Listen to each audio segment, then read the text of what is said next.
Netshirian. Hello and welcome to the Cybersecurity Q&A. Today's question, why do security controls fail regularly and what can you do about it? Well, what are security controls anyway?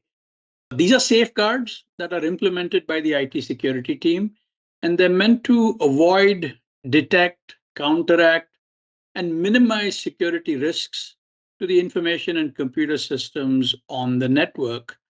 These controls are meant to protect confidentiality, integrity, and availability of information that's critical to the enterprise. Usually, the IT security team has implemented prevention technology, email protection, firewall rules, endpoint protection like antivirus or EDR, and they also establish policies, procedures, warning messages, and conduct trainings for employees for data safety. So, what's wrong with all this? Sounds perfectly reasonable. After all, security is everybody's job, right?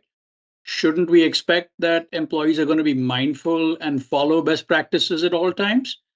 Well, in a word, no. Users have their priorities, and while they're not unmindful of security best practice, how is it reasonable to expect 100% compliance at all times by all people? Any approach that bases expectations like this is inevitably doomed.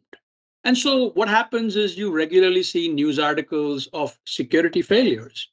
So, what's an IT security team to do? Well, how about you substitute the word resilience for control? I mean, after all, who likes to be controlled? Nobody.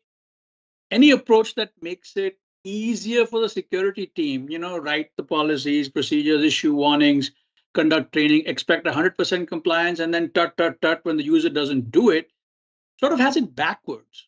Things need to be easier for the users. And IT security teams need to get away from being blockers and instead become enablers. So, what does this mean in real life then?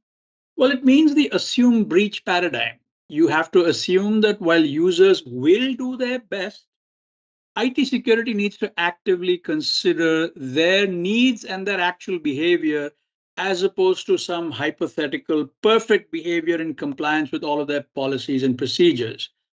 For example, in addition to prevention technology, your endpoint, your antivirus, your firewall, and so on, you need to think about detection and response. Make the assumption that despite all of that and the user's best efforts, some attacks will actually get through. This will make your security posture resilient, as opposed to being controlled. Hope you found this useful. Thank you for your attention.